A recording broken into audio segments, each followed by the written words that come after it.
बदहाल स्वास्थ्य व्यवस्था को देख दोस्त ने सीएम नीतीश से लगाई गुहार, मेरे गांव का स्वास्थ्य केंद्र शुरू करवा दो यार।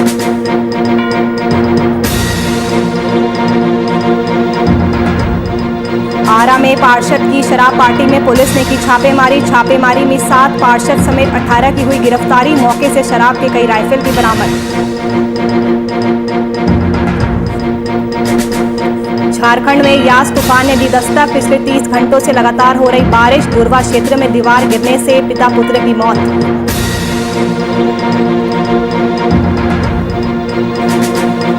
मुंगेर के नक्सल इलाके में अब तक नहीं खुला स्वास्थ्य केंद्र, मामूली इलाज के लिए भी जाना पड़ता है 12 किलोमीटर दूर, अब तक इलाके में पक्की सड़क तक नहीं।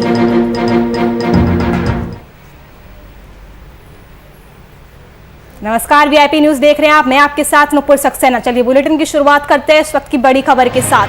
बड़ी खबर आपको बता दें वीआईपी न्यूज पर पटना से, जहां बिहार में यास तूफान ने दस्तक दे दी है। बिहार में अब यास तूफान की एंट्री हो गई है, बड़ी जानकारी आप तक पहुंचा रहे। शाम 5 बजे के आसपास बिहार में यास तूफान की एंट्री हो सकती है। 5 बजे बांका में जमुई के रास्ते यास की एंट्री होगी, तो बड़ी जानकारी आप तक पहुंचा रहे हैं। बिहार में भी यास तूफान दस्तक देने वाला है, चक्रवर्ती तूफान को लेकर प्रशासन अलर्ट मोड पर है, तो बड़ी जानकारी आप तक पहुंचा रहे हैं। यास तूफान बिहार में अब दस्तक देगा, यास तूफान की एंट्री होगी। शाम 5 बजे यास तूफान बिहार में पहुंच जाएगा और इसके लेकर प्रशासन की भी पूरी तैयारियां है, प्रशासन अलर्ट मोड पे है। शाम 5 बजे के करीब बिहार में तूफान एंट्री लेगा, बांका और जमुई के रास्ते से यास की एंट्री होगी।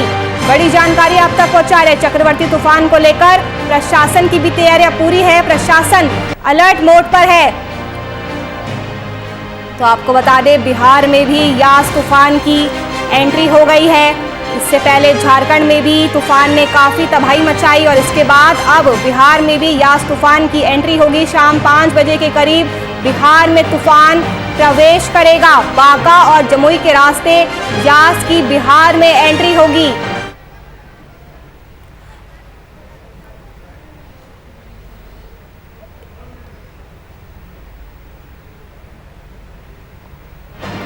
चलिए आपको सीधा ले चलते हैं जब मौसम विभाग प्रेस कॉन्फ्रेंस कर रहा है, देखिए। जैसा मैंने पहले डिप्रेशन या उससे भी कम उसके जो नीचे की कैटेगरी होती है उसको हम लोग वेल मार्क लो कहते हैं, मतलब कम दबाव का क्षेत्र कहते हैं। तो ऑलरेडी वो कम दबाव का क्षेत्र बना हुआ है और यही कम दबाव का क्षेत्र धीरे धीरे उत्तर पश्चिम की दिशा में बढ़ रहा है और कल अपराह्न तक कभी वो बिहार और उत्तर मध्य प्रदेश के बीच में कहीं पर अवस्थित होगा। और इसके घबराने की जरूरत नहीं है, बिल्कुल नहीं। मैं ये बहुत स्पष्ट बता दिया जा रहा है कि जो जैसा मौसम कल उड़ीसा के कोस्ट पर या पश्चिम बंगाल के कुछ क्षेत्रों में देखने को मिला था, वैसा मौसम बिल्कुल अपने राज्य में नहीं आने वाला है। यहाँ पर सिर्फ हल्की बारिश होगी जैसे कि अभी चल रही है और अधिकतम जो हवा की गति है वो लगभग 40 से 45 किलोमीटर प्रति घंटे की होगी, उससे ज़्यादा की हवा की भी उम्मीद नहीं है। मतलब कुछ ऐसे जिले भी क्या सर जहाँ पे तेज बारिश होने के भी तेज बारिश का अभी आप लोग को स्लाइड्स में दिखा दिया जाएगा कि जो ज़िले हैं जहाँ पर हमने कल के लिए और परसों के लिए जहाँ पूर्वानुमान किया है कि बारिश कुछ तेज हो सकती है, वो आपको दिखा दिया जाएगा स्लाइड के माध्यम से। कहाँ बारिश होने की संभावना और तेज बारिश में कितनी मिलीमीटर बारिश तक होने की संभावना है? लगभग भारी से भारी जहाँ भारी ये देखिए, जहाँ पर हमने भारी बारिश का पूर्वानुमान किया है वो मुख्यतः या तो हमारे पूर्वी भाग हैं राज्य के या फिर दक्षिणी भाग हैं और यहाँ पर हम उम्मीद कर रहे हैं कि करीब 65 मिलीमीटर 24 घंटे में 65 मिलीमीटर या उससे अधिक बारिश हो सकती है इन जिलों में। बाकी के जिलों में 60 मिलीमीटर मतलब 6 सेंटीमीटर या उससे कम बारिश की हमारा पूर्वानुमान है। पटना में बारिश की बात की 200 मिलीमीटर तक बारिश नहीं, बिल्कुल नहीं। वो जो संभावना हमने व्यक्त की थी वो किसी दूसरे कंटेक्स्ट में थी और वो 2 दिनों की एक्यूमुलेटेड 2 या 3 दिनों की एक्यूमुलेटेड रेनफॉल की बात थी। यहाँ बहुत स्पष्ट किया जा रहा है कि जो हमारा पूर्वानुमान है उसमें बारिश धीरे होगी लेकिन वो लगातार लंबे समय तक जारी रहेगी, जिसकी वजह से हम उम्मीद कर रहे हैं कि राज्य के कई जगहों पे हमें 60 मिलीमीटर या उससे ज़्यादा बारिश मिलेगी। लेकिन ये ध्यान देने की बात है कि ये बारिश छोटे शॉर्ट स्पेल में नहीं होने वाली, ये बहुत लंबे समय तक 12 घंटे 14 घंटे या उससे भी अधिक समय में होने वाली है।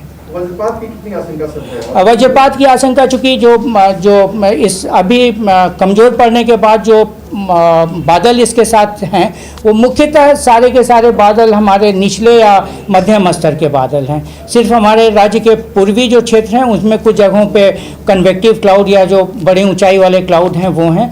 तो एक उसके साथ ही जो वज्रपात की संभावना अगले 24 घंटे के लिए वो मुख्यतः केंद्रित रहेगी बिहार के जो पूर्वी भाग हैं उनमें। बाकी के पश्चिमी और केंद्रीय भागों में बहुत ज़्यादा लाइटनिंग की, इंटेंस लाइटनिंग जिसको हम कहते हैं, उसका पूर्वानुमान नहीं है। मानसून के बादलों से कितना इसका बादल अलग होता है?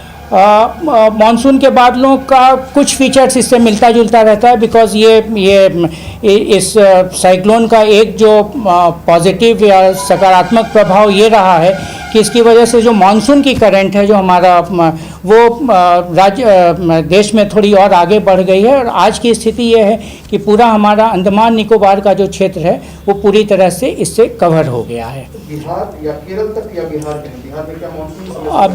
बिहार में अभी की जो सिचुएशन है उसके हिसाब से अपने नियत समय पर मानसून के आ जाने की संभावना है। और हमारे यहाँ का नियत समय वही 12-13 जून के आसपास आती है।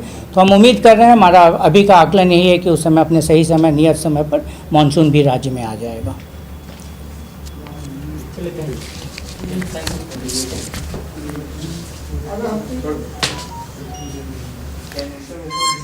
ये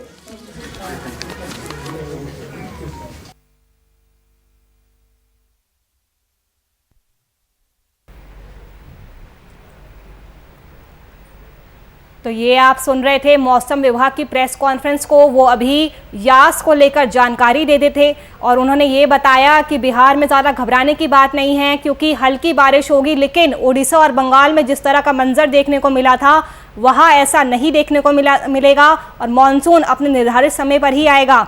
आपको बता दें कि आज शाम 5 बजे बिहार में यास तूफान की एंट्री हो सकती है। जमुई के रास्ते ये बिहार में एंट्री लेगा। बिहार के कई जिलों में अलर्ट जारी है, प्रशासन अलर्ट मोड पर है। आपको बता दें यास तूफान के कारण गुरुवार से राजधानी पटना, गया, भागलपुर, पूर्णिया, बेगूसराय समेत कई अन्य जिलों में मध्यम से लेकर भारी बारिश हो रही है। राज्य सरकार ने आपदा प्रबंधन विभाग के साथ ही सभी जिलों के अधिकारियों को भी अलर्ट रहने को कहा है। और आपको बता दें कि आपदा प्रबंधन विभाग द्वारा सभी जिलों पर कड़ी नजर भी रखी जा रही है। जल संसाधन विभाग भी इस आपदा से निपटने के लिए तत्पर है। और मौसम विज्ञान केंद्र पटना के अनुसार वर्तमान में बिहार में चक्रवाती हवा 26 से 26 किलोमीटर प्रति घंटे की रफ्तार से चल रही है। और इसी खबर पर चर्चा करने के लिए हमारे साथ हमारे संवाददाता कुमार गौतम हमारे साथ जुड़ गए। कुमार गौतम, बिहार में आज यास तूफान की एंट्री हो सकती है, क्या कुछ जानकारी मिल रही है? प्रशासन की क्या क्या तैयारियां है? देखिए नुपुर, जहाँ तक प्रशासन की तैयारियों का सवाल है तो पूरे बिहार में इस वक्त जैसे जैसे वक्त बीत रहा है 5:30 का वक्त मुकम्मल किया गया है यास तूफान का। और तेज हवाएं, बहुत तेज हवाओं के साथ साथ जो बारिश है वो बारिश कहीं ना कहीं कहर बरपा रही है। और जो पूर्वानुमान लगाया गया था मौसम विभाग की तरफ से, आज इसकी पुष्टि हो रही है और बिल्कुल पूर्वानुमान सही साबित हो रहा है क्योंकि जो हवाएं चल रही है उसकी रफ्तार बहुत तेज है। और ऐसे में जो मकानों का और जो फूस के मकान है, मिट्टी के मकान है, सबसे ज्यादा दिक्कतें उसी वहाँ होनी है। लेकिन बावजूद इसके सरकार पहले से अलर्ट थी, अलर्ट मोड में थी और लगातार जो बारिश हो रही है जिसकी वजह से आम जनजीवन पे इसका थोड़ा असर नहीं है क्योंकि बिहार में कोरोना को लेकर लॉकडाउन की स्थिति है। तो ऐसे में इतना जरूर है कि जो चक्रवाती तूफान है, तूफान की वजह से परिचालन पर कितना असर पड़ा है? वहां पर कई विमान सेवाएं और ट्रेनों को भी अभी तक रद्द और स्थगित किया गया है। देखिए टोटल मान के चले तो कल 14 विमानों को रद्द किया गया था, आज 20 से ज्यादा उड़ानों को रद्द किया गया है। और ऐसे में जो रेल परिचालन है वो पहले से ही बाधित है और पहले से ही रद्द कर दिया गया था। तो ऐसे में तमाम उन लोगों को भी बता दिया गया, यात्रियों को भी बता दिया गया था कि रेल परिचालन और जो हवाई सेवा है उस पर इसका सीधे असर पड़ेगा क्योंकि जब तक मौसम ठीक नहीं हो जाता तब तक उड़ानें अभी नहीं उड़ेगी। और जो बड़ी उड़ानें हैं खास करके वैसी उड़ानों पर सबसे ज्यादा प्रभाव पड़ा है। तो कहीं ना कहीं इसका जो असर है वो चारों तरफ देखने को मिल रहा है। तो ये कह सकते हैं अभी वक्त अभी और भी बाकी है। 5:30 का वक्त मुकम्मल किया गया है, तो 5:30 के बाद स्थितियां और भी अनुकूल नहीं रहेंगी। इसलिए जैसे जैसे शाम हो रहा है हवा की रफ्तार तेज होती जा रही है, इसके अलावा बारिश भी लगातार हो रही है। तो कहीं ना कहीं इसका जो आम जीवन पर जो लोग घर में है, लॉकडाउन में है, उन पे उतना असर नहीं है। लेकिन जो अनिवार्य सेवाएं हैं जैसे अस्पताल या जहां लोगों को आना जाना है अनिवार्य सेवा के तहत, उन लोगों को काफी मशक्कत का सामना करना पड़ रहा है। जो बाईपास पे जो गाड़ियां चल रही हैं उसकी रफ्तार बहुत धीमी है, क्योंकि ऐसे में हादसा भी हो सकता है। तो कहीं ना कहीं हादसों से सावधानी से बचना होगा और अभी कुछ घंटे और इंतजार करना होगा, क्योंकि बिहार के अंदर लगभग सभी जगह पर इस चक्रवात का असर है और इस असर के कारण जो जनजीवन है उसके ऊपर सीधा इसका असर पड़ा है। और खास करके सरकार ने उन अस्पतालों के लिए जहाँ पे अभी कई ऐसे इलाके हैं नूपुर जहाँ पे बिजली की सप्लाई बाधित हो गई है, क्योंकि मौसम का असर पड़ता है। तो सबसे तो पहले गौतम, ऐसे में क्योंकि कोरोना भी है तो मरीजों को कुछ दिक्कत ना हो, तो जब अस्पताल में बिजली चली जाएगी तो उसको लेकर क्या पावर बैकअप की कुछ व्यवस्था की गई है? वही मैं बता रहा था निपुण की देखिए ये जो वैकल्पिक व्यवस्था है उसको लेकर के पहले से एहतियातन ये तमाम चीजें कर दी गई थी कि अगर ऐसी विपदा आती है, अगर 48 घंटे या 72 घंटे बिजली के बिना अगर रहना पड़े तो ऐसे में वो मुश्किल हो सकती थी। लेकिन चूंकि सरकार और स्वास्थ्य विभाग दोनों इस चक्रवाती तूफान पे अलर्ट जोन में था और अस्पताल के अंदर चाहे एनएमसीएच की बात कर लें, पीएमसीएच की बात कर लें, एम्स की बात कर लें, तो वहां पर पूरी तरीके से व्यवस्था की गई है ताकि विकल्प के तौर पर जनरेटर की व्यवस्था है और कहीं से भी मरीजों को परेशानी ना हो, इस बात का विशेष ख्याल मुख्यमंत्री ने भी अपने आदेश में कहा था। स्वास्थ्य मंत्री मंगल पांडे ने भी अपील की थी कि किसी भी तरीके के चीजों से अफवाह से बचे और कोई भी दिक्कत नहीं होगी, कोई भी मरीज परेशान ना हो, क्योंकि विकल्प के तौर पे जो सब्स्टिट्यूट व्यवस्थाएं हैं वो मुकम्मल कर ली गई है। जी नुपुर। कुमार गौतम, ये बताइए कि अब जो आने वाले 3 दिन भी है वो बिहार के लिए बहुत अहम होने वाले हैं, क्योंकि दक्षिण बिहार के जिलों में भारी बारिश हो सकती है, ऐसा भी अनुमान जताया जा रहा है और सबसे ज्यादा प्रभाव पड़ेगा वो बिहार के दक्षिण जिलों में पड़ेगा।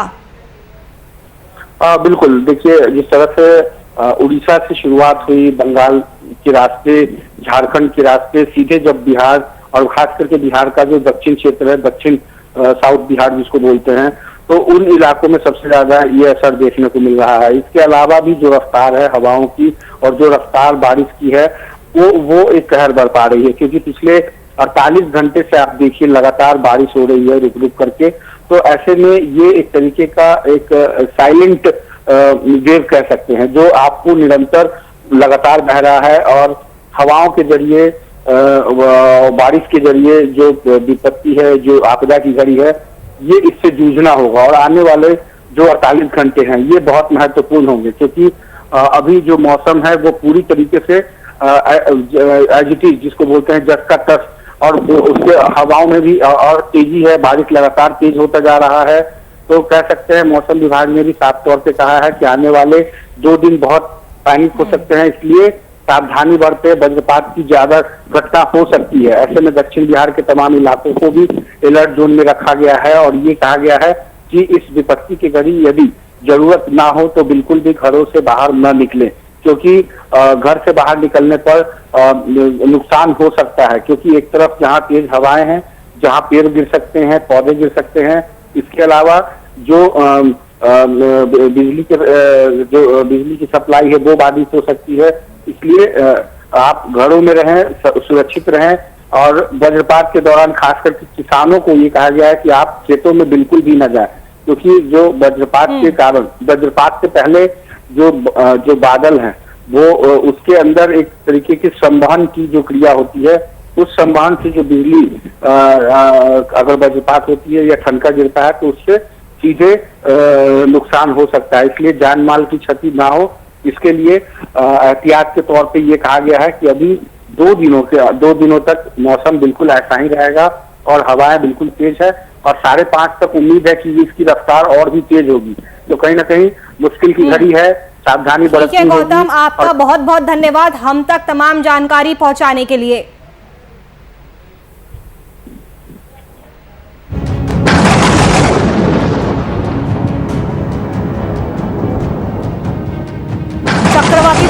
को लेकर प्रशासन अलर्ट, लोगों से बाहर नहीं निकलने की अपील। तो यास तूफान से सावधान रहने की जरूरत है। घाट पर एनडीआरएफ की टीमें और एम्बुलेंस बोट तैनात की गई है। प्रशासन की पूरी तैयारी है क्योंकि आज बिहार में यास तूफान की एंट्री हो सकती है।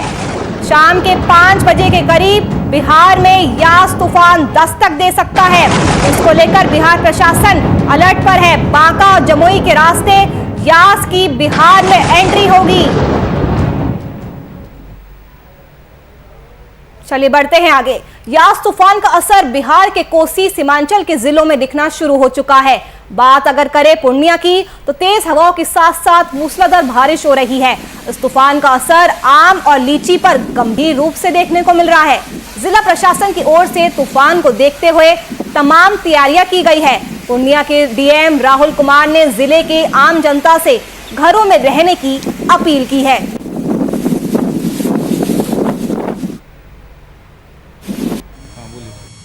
यह जो अति प्रचंड तूफान यास अब उत्तर पश्चिम क्षेत्र में बंगाल की खाड़ी में बना हुआ है और यह आज 12 बजे के आसपास 26 मई को 12 बजे के आसपास बंगाल और उड़ीसा के तटीय क्षेत्र में गुजरेगा। उसके बाद यह बिहार उत्तर पश्चिम क्षेत्र में बढ़ते हुए यह झारखंड की ओर से गुजरता हुआ बिहार में प्रवेश करेगा। बिहार में यह 27 और 28 को इसका असर दिखेगा। यह असर आपको आकाशीय बिजली के रूप में पूरा बादल छाया रहेगा आसमान में, फिर थंडरिंग हो सकती है, लाइटनिंग हो सकती है और भारी बारिश हो सकती है। इसके साथ तेज हवा 40 से 50 किलोमीटर प्रति घंटे की रफ्तार से चल सकती है। अभी राज्य स्तर से दिनांक 27 तारीख से 30 तारीख के बीच में अलर्ट जारी हुआ है। तो अभी हम लोग सभी अंचल अधिकारियों के माध्यम से नीचे लोगों को अवेयर करने का काम कर रहे हैं। खास करके जो अधिक वर्षापात से कुछ जो नुकसान हो सकता है उससे बचने के लिए लोगों को जागरूक करने का काम किया जाएगा और सारे जो प्रशासनिक मशीनरी में जो लोग हैं उनको भी अलर्ट किया जा रहा है।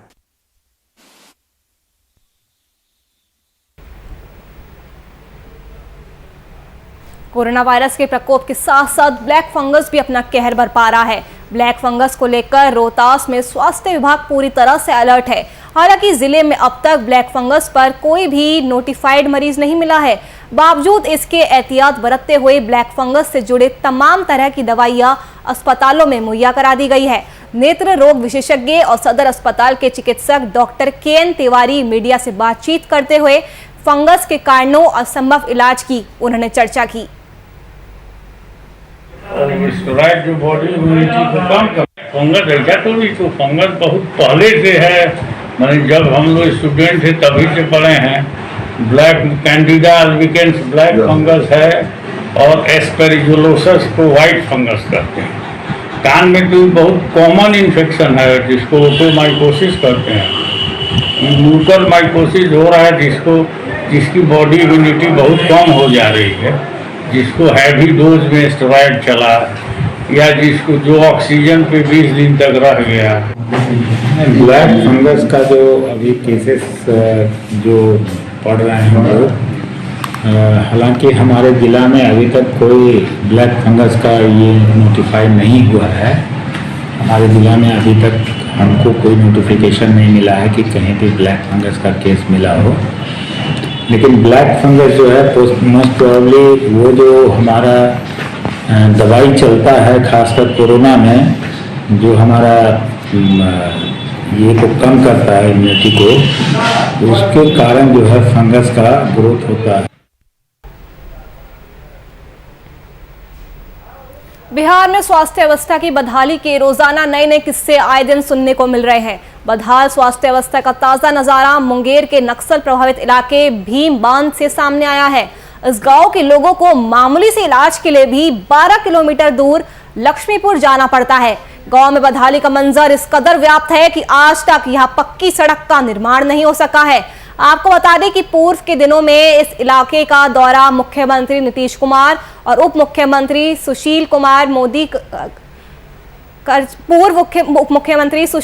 मोदी कर चुके हैं। उन्होंने वन से जुड़ी करोड़ों की योजनाओं का शिलान्यास और उद्घाटन भी किया है। बावजूद इसके उस इलाके में अब तक एक भी प्राथमिक स्वास्थ्य केंद्र या उप स्वास्थ्य केंद्र नहीं खुल पाया है।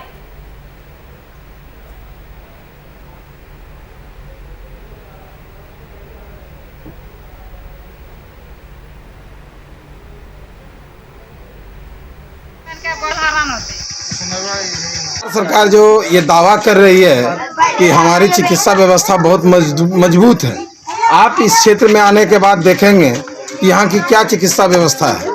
आप यहाँ देखिए कि यहाँ पर चाहे सीएम साहब हो या डिप्टी सीएम साहब हो, भीम बंद आ चुके हैं। कई गेस्ट हाउस यहाँ बने हुए हैं, यहाँ लोग आके ठहरते हैं, लेकिन यहाँ के जो स्थानीय लोग हैं उनका देखेंगे स्वास्थ्य के स्वास्थ्य के नाम पे यहाँ तो व्यवस्था है ही नहीं। सबसे पहले तो यहाँ एक स्वास्थ्य उपकेंद्र होनी चाहिए। यहाँ पर दिक्कत अब रात को बीमारी उठ जाता है तो कोई उपाय नहीं है, गाड़ी झगड़ा कर करके हम लोग जाते हैं। अच्छा, लक्ष्मीपुर या खड़गपुर, कभी कभी जो डिलीवरी पर्सन होता है तो यहाँ से खड़गपुर एम्बुलेंस को फोन करते हैं तो कभी कभी वो आ करके ले जाता है। यह देखना है सरकार के कि जनता मेरा मरती है या बचती है जी। तो क्या व्यवस्था यहाँ पर कुछ पहुँची? कुछ व्यवस्था हम लोगों का नहीं। क्या अभी जैसा महामारी फैला हुआ है पूरे देश में फैला हुआ है, पर छिड़काव या कुछ बचाव? नहीं सर, कुछ नहीं। कुछ नहीं।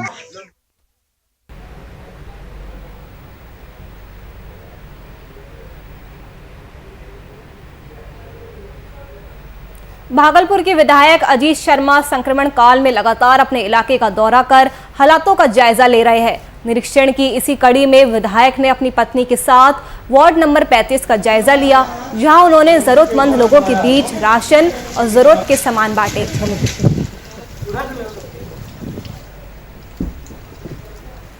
कोरोना काल में लोग को काम नहीं मिल रहा है, रोजगार नहीं है, अनाज नहीं था, लोग खबर किया।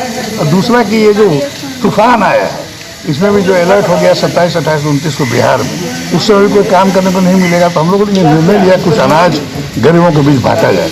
उसकी शुरुआत हम लोगों ने 21 तारीख राजीव गांधी के पुण्यतिथि से किया है और वो लगातार चल रहा है। और आज से फिर जोरों पे, क्योंकि वेव को देखते हुए भी जो संकट आने वाला है उसके पहले अनाज घर में लोगों को रहना चाहिए गरीबों के। इसी के लिए अनाज हम और हमारी पत्नी दोनों मिलकर अनाज बांटने का और मास्क बांटने का काम करते हैं।